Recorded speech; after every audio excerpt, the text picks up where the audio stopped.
All right, ladies and gentlemen, as you all know, my name is Mr. Khan, and I'm here to interview the new Miss Agbarha. As you know, many of you may know her, but many of you may not know her. So just stay at the screen and watch how the interview will go. Thank you.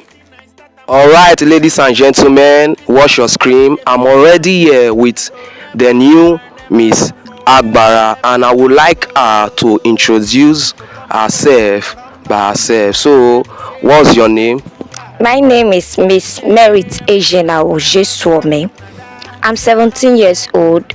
I'm a secondary school graduate and I attended Pavy International School. Thank you. All right, she's just a 17 years old girl or lady, and I'm here to interview her on how she become the new Miss Agbarha at her age. So there are some few questions I would like to throw so that she can tell us how that happened. So now the first question is that what gave you the boldness to be among the contestants of becoming Miss Agbarha? So I would like you to tell them the boldness. Okay, what gave me the boldness and confidence to become one of the contestants of Miss Agbarha Tour was what I've made up my mind for. I love modeling and I've tried looking for the opportunity to start it up. So when I heard of that competition, I said, okay, let me use this on as the beginning of the journey of 1,000 miles. And one of the things that gave me confidence was my mom. She was encouraging me that I can do it. So that motivational thought of I can do it just made me so confident and bold. So that was the boldness. So I would like to ask again, all throughout the competition, you were just smiling as if you have won the contestant. So I would like to know what make you to smile all throughout the process of the competition. As a model, you always need to smile because smiling alone is rated by the judges.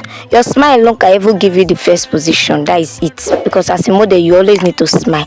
And I was also smiling because I was so happy that now I've begun the journey of my 1,000 miles. I've begun the journey of a model which I've always dreamt of.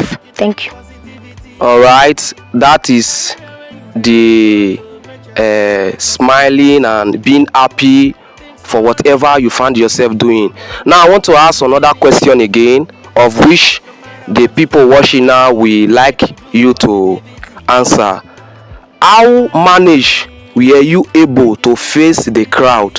And I believe the crowd is more than 300 on that day. How manage were you able to face the crowd? Because not everybody will have the boldness to stand tall and speak. So I want you to tell them how were you able to face the crowd, and you will promise them that you will make the kingdom proud when you become the Miss Agbarha. Well, I managed to face the crowd because I fought against my stage fright. At school, I always represent my class in everything we do, both in our graduation. So it has been a part of me standing in front of congregation. So I fought my stage fright right from when I was in school. So that was what gave me the boldness to stand in front of the congregation.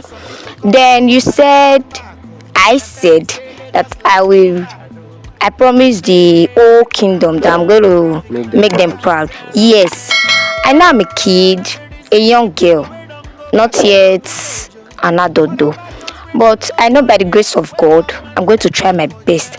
Anywhere I find myself, I will always represent my culture Robo and my kingdom Agbaroto in whatever I am doing by the grace of God.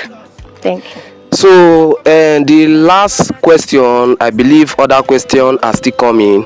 And on that day of the competition, they asked some question about the dressing in Urobo. So in the attires you put on, you mention some Urobo names which the dress you wear. There are some names you mention very deep, of which many people watching now will not have even the boldness to mention those names. So how were you able to know those names in Urhobo language?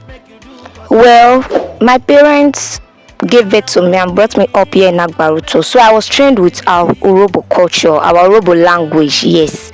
Most of the things I mentioned that day I was taught by my mom and some of my aunties which are of age already. So you know the grandmas, they already know the names of those things. So I went for research and they gave me some of the ideas, and most of the dressing that I put on that day, the complete dressing, which I actually called their name. The blouse I was putting on that day is actually a lace. So in Urhobo we call it Ewurulolo, Ewurayewo Wangma.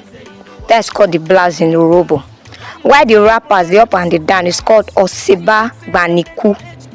While the shoes I was putting on that day is called the Sabatu Rowo, Sabatu Eyawo We Angma, Okay. because it was heel. Then my scarf that I was tying that day is called Uriofo. That is what it was. That is how they call it in Urhobo. While the beads on my neck that day was called Uviero Hori. The ones on my hands are called Uviera Bo. While the bag I was carrying was called Ekbu. So that was all I was putting on, I guess. No, my earrings, they were called Eraworero. I was also putting on a chain, which I guess is this one. It's called Eraworo Hori. Thank you. So you have heard what she said. So I want to ask the last question. I saw you with a gift, snappy with the father of entertainment. They call him Boss Poposki. So how about that gift?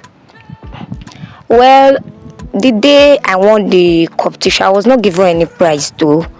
I don't just know what happened that day. So I was called, I guess, last week, and they called me to one of the hotels here in Agbaruto, the Young Hotel. That was where he presented the gifts to me, and what was inside that gift that was wrapped was a table gas cooker. Yes, and he said the gifts are not yet finished. I will go and see the king. So other gifts are still on process. Thank you. So from what you have heard, the new Miss Agbarha stated and all together. Now, the purpose of this interview, I want to know how can you motivate other girls to be up and doing, that maybe they might have this opportunity, maybe the next year or now they fit become Miss Agbarha or they fit gain the opportunity. So I want like to know, or the audience want like to know, as you get the boldness, so what is your advice to the next privilege and the masses watching this screen now? Well, my advice to other young girls around who might have this opportunity, maybe this year or next year in other places, or even here in Agbaruto next year, is that as a young girl, if you are given this opportunity, whether you have done it before or not, try to be confident of yourself. Just have that mindset that you can do it. Always be proud of yourself, even when no one is proud of you. Then secondly, always try to fight against your stage fright. Learn how to talk in public, learn how to talk in congregation. You can learn from the church, from the school you are going to, before you go to a bigger organization like that. And also, it's not easy though. So as a young girl who will have this opportunity, you need to be prayerful, I guess. Just put God first. Have it in mind that whether you win or you don't win, you are already one of the contestants. You were known as one of the contestants. Thank you. Okay, so I think this might be the end of this interview. Please, all we need is for you to just drop something on that comment section. Whether anywhere you see this post, just know that this is the new Miss Agbarha Auto. Thank you.